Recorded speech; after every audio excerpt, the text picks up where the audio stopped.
Fifth वाले module तक ये समझ लिया कि क्लैरिटी होना कितना ज़रूरी है when it comes to execution, especially in the strategy. अगर वो क्लैरिटी ही नहीं होगी तो you will not be able to, you will never be able to think clearly and originally. और अगर क्लियरली सोच ही नहीं पाओगे, मतलब वेग सोचोगे, अनक्लियर तरीके से सोचोगे, तो फिर आपके जो आप डिसीजंस लोगे वो भी बड़े अनक्लियर और वेग होंगे, बड़े अनथॉट होंगे, रैंडम होंगे। और अगर आपके जो डिसीजंस हैं वो ही वेग हैं, तो जो रिजल्ट आएगा उसकी तो फिर क्या ही बात करें, मतलब फिर उसकी तो कोई रिस्पॉन्सिबिलिटी भी ना लें। वहाँ तक हमने सारी बात कर ली, मैंने सारा समझा दिया तुमको कि कितने तरीके से आप क्लैरिटी चेस कर सकते हो। इस मॉड्यूल तक आते आते थोड़ी सी क्लैरिटी मिलना शुरू हो गई होगी इन टर्म्स ऑफ कि आपका एग्जैक्टली काम रहने क्या वाला है। और आपने सोचा होगा कि I am just an ideas person, मैं सोच लूँगा और चीज़ें हो जाएंगी, या मैं सोच लूँगी और चीज़ें हो जाएंगी। अ, अभी तक आते आते वो मिथ भी ब्रेक हो गया होगा कि a strategist is much more than what you think a strategist is, because a strategist's job is not just to define और create the strategy but to also make sure that people follow that strategy. ठीक है। और लोगों से काम करवाने में एक ही टूल है जो तुम्हारे बड़े काम आने वाला है, जिसको कहा जाता है कम्युनिकेशन स्किल्स। बड़ी बेसिक सी चीज़ है, बचपन से सुनते आ रहे हैं इसके बारे में। हो सकता है you are a good communicator anyways, हो सकता है you are a clear thinker anyways, but if you do not communicate effectively to your team, team वो फॉलो ही नहीं कर पाएगी। फिर तो चाहे आप कितने ही बाप स्ट्रेटेजिस्ट क्यों ना हो, जब तक आपकी टीम का आउटपुट नहीं आ रहा तब तक आपकी कोई स्ट्रेटेजिस्ट की रैंकिंग या आपकी एक्सपर्ट लेवल को माना नहीं जाएगा। क्योंकि आपका काम आउटपुट में है, आपका काम आपकी पोटेंशियल में, आपकी स्किल सेट में नहीं है। काम तो आप करोगे नहीं, मतलब in terms of the editing work, let's say design work, वो तो आपके साथ जो टीम मेंबर्स होंगे वो करेंगे। तो how do you make sure that you communicate this to the team members so effectively कि एक तो वो हर 5 मिनट में आपके पास आना बंद करें और उनको क्लियरली पता हो कि उनको एग्जैक्टली बनाना क्या है। ठीक है। तो चलो, this first this sixth module is about communicating like a strategist. Communication idea से भी ज़्यादा क्यों मैटर करता है मैं वो बता दे रहा हूँ। एक ग्रेट आइडिया अगर टीम को बैडली एक्सप्लेन्ड है, वो सबसे जल्दी मरेगा। क्योंकि अभी तक अगर तुम मेरे साथ कम्युनिकेशन में हो, टच में हो ना, तो मैंने तुमको कुछ अच्छे अच्छे आइडियाज़ भेज के ये चीज़ें समझानी चालू कर दी होंगी इनडायरेक्ट तरीके से कि एग्जीक्यूशन ऑफ द आइडिया कितना नेसेसरी है। बहुत सारे अच्छे अच्छे आइडियाज़ हैं जो मैंने खुद के मरते हुए देखे हैं, सिर्फ इस वजह से क्योंकि मैं उसको अपनी टीम के साथ राइटली एग्जीक्यूट ही नहीं कर पाया। बहुत सारे ख़राब से ख़राब सेमी पोटेंशियल वाले आइडियाज़ भी ऐसे थे जो सिर्फ राइट एग्जीक्यूशन की वजह से चल गए, और चले नहीं, फटे। विच मीन्स टीम का एग्जीक्यूशन बड़ा इंपॉर्टेंट हो जाता है whenever it comes to कि आपने जो स्ट्रेटेजी बनाई है वो कितने अच्छे से मटेरियलाइज भी हुई। Strategy only works if others follow it. Clients को लॉजिक समझ में नहीं आता, उनको सिर्फ आपकी क्लैरिटी और आपकी टोन समझ में आती है। आप क्लाइंट को हर चौथे दिन बैठ के CTR क्या होता है, वीडियो व्यूज़ कैसे आते हैं, audience potential, impressions, reach, watch hours, ये सब बैठ के समझा नहीं सकते। There are very specific kind of clients who just want to get into this many detail. बाकी सबके अपने अपने काम है, इसीलिए उन्होंने तुमको काम पे लगाया है। या मेरे भी अपने काम है, इसीलिए मैं चाह रहा हूँ कि तुम सीखो और मेरे साथ स्ट्रैटेजिस्ट का या स्ट्रैटेजी का पूरा काम पकड़ो। तो मैं बैठ के एक एक एक एक मेट्रिक तुम्हारे साथ नहीं देखने वाला, वो तो फॉर श्योर है, वरना मैं अपना काम कब करूँगा। तो व्हाट क्लाइंट्स और specifically me as a leader look for is कि आपने ये 50 मेट्रिक देखे और उस 50 मेट्रिक में से ये 4 कंक्लूजन्स निकल के आए जिसके ये डिसीजंस हैं। अब भैया बताओ क्या करना है। This is what exactly the client wants, यही तो क्लाइंट भी चाहता है। तब वो करना कैसे है, उस तक वो आइडियाज़ क्लियरली पहुंचाने किस तरीके से हैं। Because a great idea that you think कि ये वर्क करेगा, बस ये पागल क्लाइंट या बुद्धू क्लाइंट नहीं मान पा रहा है मेरी बात. How do you make sure that you explain an idea so nicely that the client ends up liking it, approving it, so that you can move on to the right execution of the content?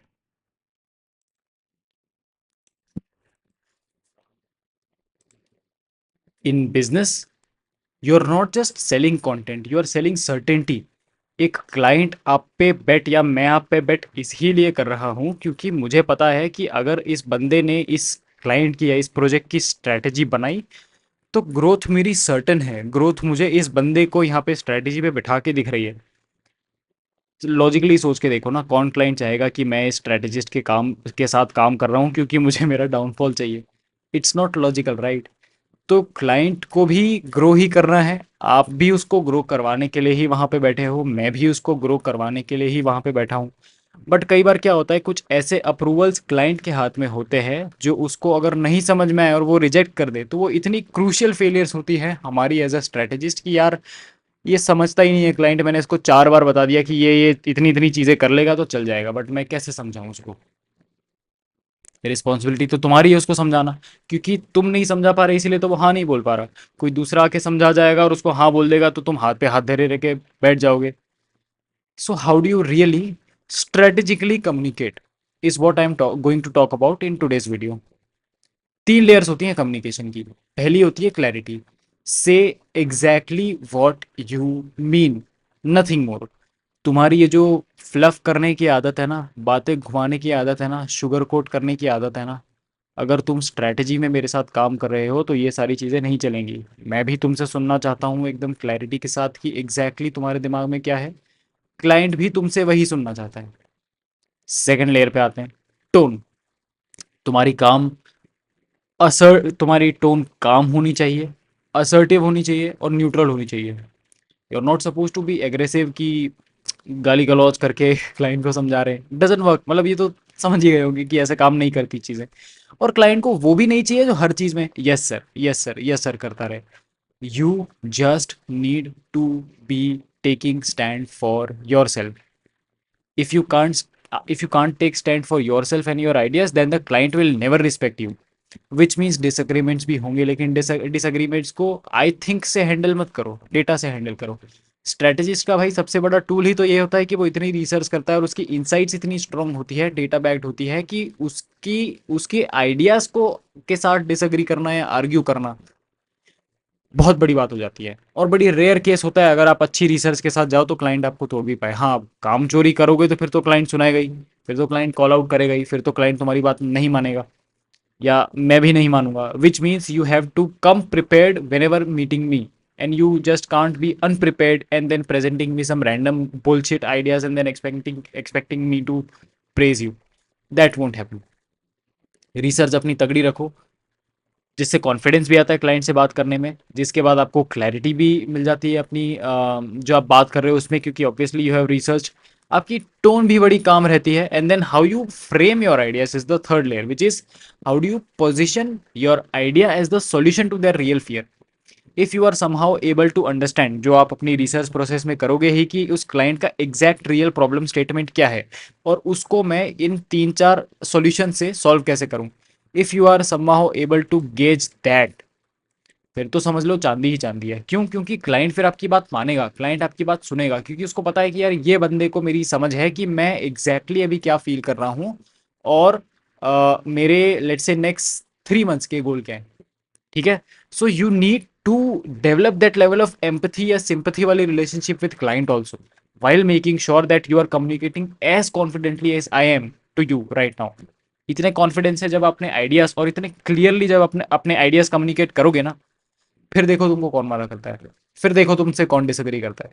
Obviously disagreements will happen, obviously clashes होंगे ideas के, but तुम्हारे पास अपनी artillery में weapons होंगे, which means the insights that you have, वो तुम्हारे weapons हैं, वो वेपन्स होंगे तुम्हारे पास डिसएग्री करने के लिए. And you won't B okay sir okay sir okay sir ये करते नहीं रह जाओगे. If you sound unsure, they will trust someone else. अगर तुम श्योर नहीं हो, अच्छा इसका पता है दूसरा क्या होता है, तुम कभी कभी हवा में बात करने लगते हो कि अरे आई नो इट ऑल, बाप बनने लगते हो. ये भी नहीं करना है. You need to make sure that you ढंग की बात करो, सही से बात करो, रिसर्च बेस्ड बात करो, डेटा बैक्ड बात करो. You also have to then make sure that you sound confident to the client, because the level of confidence that you project allows them to trust you and your work. If you can't emit confidence, फिर वो तुमको क्यों trust करेगा? मतलब universal बात है, जो under confident है और जो कॉन्फिडेंट है. Under confident with 10 on 10 skills but confident with let's say 7 on 10 skills, किसको चूज करोगे?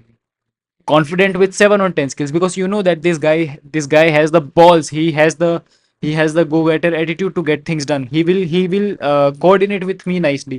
इस अनश्योर बंदे का मतलब मैं इस एनर्जी ही मेरी मतलब डाउन हो जाएगी इससे बात करके, इस चीज को मैं क्यों ही इन करूं, समझ रहे हो? तो you have to be confident, you have to be sure whenever you communicate an idea or present an idea to the client. Now how do you present an idea? बताता हूं मैं. ये कुछ स्ट्रक्चर है जो आप यूज कर सकते हो. This is just a spark, ये सिर्फ मैं चिंगारी दे रहा हूँ, ये सिर्फ स्पार्क दे रहा हूँ, but this is how you present to me also and to the client also. Here's the problem we are solving. इससे मुझे क्लैरिटी मिल जाती है कि हम उस क्लाइंट की एग्जैक्ट प्रॉब्लम क्या सॉल्व कर रहे हैं. Here's what people usually do and why it fails. Client कह रहा है कि नहीं नहीं मुझे लग रहा है ये चीज़ काम कर जाएगी, चलो इसको 6 महीने करते हैं. उनको 3 एग्जाम्पल दिखा दो जिन्होंने एग्जैक्ट चीज़ की हुई है. डेटा पे बात करो, हवा में बात मत करो, और फेल हुई है. क्लाइंट को बोलो कि मुझे ये डाउट, क्लाइंट कह रहा है कि मुझे डाउट है कि मैं ये इस टॉपिक पे वीडियो डालूं या नहीं डालूं. उनको पिछले 6 महीने के 10 वीडियोस निकाल के दिखा दो जिन्होंने ये टॉपिक पे वीडियो डाला है और चला है. Always be data backed. I will trust your instincts but after 6 to 8 months. मैं तुम्हारी फेस वैल्यू, तुम्हारे ओपिनियंस, तुम्हारे जो द वे यू कम की अरे मुझे सब आता है, मैं नहीं सुनने वाला.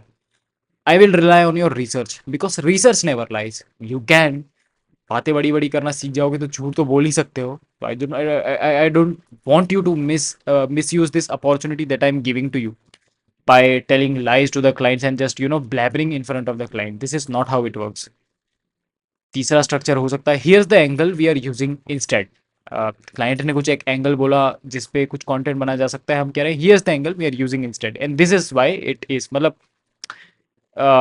उनको रीजन दे दो कि हम ये क्यों कर रहे हैं, उनको एविडेंस दे दो कि ये क्यों वर्क करता है. उसके अलावा तीसरी चीज वो कभी तुमसे मांगेंगे नहीं. अब अगर तुम अपने इंस्टिंक्ट के बेसिस पे डिसीजन ले रहे हो तो then you have to make sure that आपने अपनी इंस्टिंक्ट पहले प्रूव करी हुई है उस क्लाइंट के सामने, लेट्स से 4 बार, जिससे वो 5वीं बार आप पे बैठ ले पाए. एंड देन 4 बार जब आपकी इंस्टिंक्ट फेल हुई है, देन यू आर रिक्वेस्टिंग कि सर प्लीज इस बार मेरी सुन लो, ये चल जाएगा. क्यों सुनेगा वो? 4 बार तो उसने तेरी इंस्टिंक्ट की सुनी और उसकी वीडियो नहीं चली ना. मतलब 5वीं बार ही will hesitate to listen to you and your instincts if they are not data backed or do not have the evidence that it works. Correct? Logical बात है. The world is unfair, it's not fair. मतलब why will the client listen to you अगर तू हवा में ही बातें करते रहता है? So you need to make sure that you do not talk in the air. The next structure is here's how it fits our weekly system. अगर कुछ नया कंटेंट टाइप आ रहा है, कुछ फॉर्मेट आ रहा है, उनको दिखा दो कि हमारे जो ये वीकली प्लान है, ये वीकली सिस्टम है, उसमें किस तरीके से फिट होता है. Here's what success would look like. Clear metric दो उनको ड्रॉ करने के लिए, वरना तो 1 लाख व्यूज भी आ जाएंगे और 1 लाख सब्सक्राइबर्स भी आ जाएंगे, तभी उनको कम पड़ेंगे और वो हमेशा डिससेटिस्फाइड रहेंगे. Which means you also need to clearly and very confidently define that this is how the success will look like in the next 3 months. And now that the goal is vocal and you are so sure, then you work back around finding a strategy. ठीक है, कि उसको पूरा कैसे करना है. हो सकता है उसमें बजट डबल करना पड़े क्लाइंट का, तो मैं करूंगा, पर तुम क्लियर हो कि तुम वहां तक पहुंचा दोगे. एंड गोल्स पूरे करना, नंबर्स लाना मुश्किल नहीं है. ये काम चोरी में फंस जाना ज़्यादा मुश्किल है. रिजल्ट्स तो आ ही जाएंगे अगर आपने अपने फंडामेंटल्स, जो मैं चीज़ें सिखा रहा हूँ कि एक स्ट्रेटेजिस्ट बनते कैसे हैं, उस पर काम कर लिया. Result is just a byproduct of good work. ठीक है, so if you promise me that you will do good work, then I can promise you कि रिजल्ट तो आएगा ही आएगा, वो कहीं नहीं जा रहा. एक when you are just starting out ना, एक थोड़ी सी काइंड ऑफ इनसिक्योरिटी रहती है कि यार अगर नहीं आया तो, अगर मुझे सुनाने लगे कि तुमने तो पहले बोला था आएंगे नहीं आएंगे, तो इसलिए ना जो न्यूबीज हैं especially who are watching and listening to me अभी, वो थोड़े से इनसिक्योर होते हैं कि मैं I will do the work but I will not commit. पर इससे क्या होता है, इससे आप अनश्योर लगते हो और अंडर कॉन्फिडेंट लगते हो. और अंडर कॉन्फिडेंट लगने का सबसे बड़ा नुकसान क्या है? I gave you 2 options in the beginning अभी. Under confident 10 on 10 skills but confident 7 on 10 skills. People choose the confident guy. Not the हवाबाजी करने वाला guy, but the confident guy who speaks sense. So you have to present yourself as a person who is able to articulate thoughts very clearly, who is confident with his approach, who doesn't blabber or just rely on his instinct, but also focuses on data and evidence. पते की बात करना जानता हो बंदा, आसान भाषा में बताऊं तो क्लाइंट ट्रस्ट करेगा, वरना नहीं करेगा. I think the recording is on going. चलो ठीक है, चल रहा है. विजुअल्स यूज करो, वेग वर्ड यूज मत करो. जैसे ये देखो, ये मेरे पीछे भी तुम सब लगा हुआ देख रहे हो, ये क्यों है? मैं सर्कल बनाता हूँ, स्क्वायर बनाता हूँ. क्लाइंट को सिर्फ बातें समझ में नहीं आती, ठीक है. ये सिर्फ if someone is speaking to you over a voice phone call versus आप उसको गूगल मीट पे बैठ के वो आइडिया बता रहे हो कि ये स्क्वायर है, ये एरो है. हमारे जो बुक्स होती थी उसमें डायग्राम क्यों होते थे? सिर्फ तुमको वर्ड्स क्यों नहीं दे दिए गए? क्योंकि डायग्राम से मेमोराइज जल्दी होता है, डायग्राम से चीजें समझ में जल्दी आती है. उसको डिजाइन थिंकिंग बोलते हैं. Something that has been so fundamental in your learning stage for your school, why are you missing that now and convincing clients on just video calls? बोलो उनको, can I just have you on a 10 minute Google Meet call, present करो अपने ideas visually, उनको बताओ कि देखो this is how it will help, this is how it will not help. उनके idea उनको स्टिमुलेट करवाओ, उनके दिमाग में डालो. उनके दिमाग में डाल, ये कान से नहीं जा पाएंगे, उनकी दिमाग में आंखों से जा पाएंगे. मतलब आपको दिखाना पड़ेंगी चीज़ें. कहाँ से जाएगा? Then they will be assure कि हाँ ठीक है, मतलब करते हैं नहीं करते हैं देखा जाएगा types. If you show them diagram से, विजुअल्स से, they are more confident. Simulate what the idea will feel when it lands. उनको दिखाओ ये चीज़ें. दिखाने से बहुत चीज़ें, बहुत बहुत बहुत उनका आपके काम में ट्रस्ट बढ़ता है. और वो कॉन्फिडेंट भी फील करते हैं यार कि मतलब ये बंदा ढंग का है, ये सही से काम करेगा. चलो नेक्स्ट पे आते हैं. अब ऐसा तो होगा नहीं कि आपने कुछ भी एक कंटेंट या आइडिया शेयर किया, प्रेजेंट किया और वो एक बार में मान जाएंगे. वो भी अपने ऑब्जेक्शंस देंगे, वो भी थोड़ा आपको पुशबैक करेंगे. तो how do you make sure that आप दबो नहीं, आप हेजिटेट ना करो, आप अंडर कॉन्फिडेंट ना फील करो, आप हवा में भी जवाब ना देने लगो. But what's the right way of dealing with the situation? So I have three popular situations that work. अगर क्लाइंट कह रहा है दिस लुक्स बोरिंग, अगर तुम प्रिपेयर्ड नहीं हो, which means if you are not research, then you will start thinking maybe they are right. तो मतलब फिर तो मैं क्या ही बोलूँ, मतलब मैं तो सुन लेता हूँ उनकी बात. तो आपने तो फिर क्लाइंट को ही अपनी पूरी पावर दे दी. फिर तो मतलब तुम स्ट्रैटेजिस्ट हो ही नहीं ना, फिर तो क्लाइंट स्ट्रैटेजिस्ट है. फिर तो तुम कर ही क्या रहे हो उस प्रोजेक्ट में? ऐसा नहीं है कि क्लाइंट गलत या सही बोल रहा है, but maybe have your own brain to just utilise and see कि जो क्लाइंट कह रहा है वो बात में वाकई में दम है या नहीं है. which is where you get back to data and see ki is their point valid, is their point not valid. So instead of saying ki maybe they are right, you should say can you help me pinpoint which part feels off? I'll refine the hook accordingly. खत्म बात. उनसे specifically पूछो. Client कभी कभी हवा में feedback देता है, अच्छा नहीं लग रहा, मजा नहीं आ रहा. उसे पूछो क्या है अच्छा नहीं लग रहा, क्या आप थोड़ा सा पिन पॉइंट कर सकते हो जिससे मुझे मदद मिल जाए समझने में. बताएगा वो. और हवा में बात कर रहा होगा तो पकड़ में आ जाएगा. ठीक है. उनको भी सोचने पे तो मजबूर करो कि भाई तुम जो फीडबैक दे रहे हो तुम एग्जैक्टली कर क्या रहे हो, तुम दे क्या रहे हो. You if you just give random feedbacks then you get random output. If you give specific feedback then you get good output. दूसरा सिचुएशन है जहां पे कहता है क्लाइंट की यार जस्ट मेक इट वायरल. तुम अपने मन ही मन सोच रहे हो कि ये कल का आया हुआ क्लाइंट मेरे को सिखाएगा कि वायरल कैसे ले जाते हैं. This is don't get it. इससे बेटर है उनके साथ एक बार बैठ के डिफाइन कर लो. Let's align on what viral means for this audience and their goal. अब आप कहोगे तो मैं आपको 1 मिलियन भी ले जाऊंगा, लेकिन 1 मिलियन ले जाने के लिए जो जो वीडियो टॉपिक्स पे जिस जिस एडिटिंग स्टाइल में कंटेंट बनाना पड़ेगा वो आपको बनाना पड़ेगा. लाइक आई सेड, ग्रोथ आ जाएगी, नंबर्स आ जाएंगे, मैं ले रहा हूँ उसकी 100% guarantee. You just have to make sure that you promise me कि तुम अपना कोर और अपनी रिसर्च स्ट्रैटेजी अच्छे से करोगे. This is something that you also have to communicate to the client कि ग्रोथ तो आ जाएगी, मैं ग्रोथ ला के दूंगा, लेकिन आपको वो चीज़ें करनी पड़ेंगी जो मैं आपको कह रहा हूँ करने के लिए. You can't hack it your way, you have to hack it the way it works. The way it works उसी तरीके से आपके लिए भी काम करेगा. आपके लिए कुछ एक स्पेशल अप्रोच नहीं होगा जहाँ पे आप रेगुलरली कंटेंट बनाने को भी तैयार नहीं हो, आप एडिटिंग स्टाइल में भी अडॉप्ट करने को तैयार नहीं हो, आप फॉर्मेट्स भी नए ट्राई करने को तैयार नहीं हो, आप शूट्स भी करने को तैयार नहीं हो, and then you say that just make it viral. This is not how it works. Every game has its rules. If you follow the rules, chances are you survive. If you don't follow the rules, 100% chances are that you'll die. You'll not survive at all. तो clients कई बार अपने इस बायस में फंस जाते हैं कि हम तो बाप हैं इस दुनिया के, क्योंकि वो सेल्फ ऑब्सेशन में ज़्यादा रहते हैं। उनके उस ऑब्सेशन को क्लेवरली, स्मार्टली और पोलाइटली तोड़ना बड़ा ज़रूरी है, क्योंकि अगर तुम वो नहीं तोड़ोगे तो उनकी एक्सपेक्टेशंस इतनी राइज हो जाएगी कि वो हर छोटी छोटी छोटी छोटी चीज़ में तुमको ओवर पावर करने की कोशिश करेंगे, and you won't be able to really make it like a good case study. तुम हमेशा स्ट्रेस में रहोगे कि यार मैं कितना भी मेहनत कर लूँ, ये सुनता ही नहीं है क्लाइंट, ये समझता ही नहीं है मेरी बात। So you need to find smarter and cleverer ways to deal with it.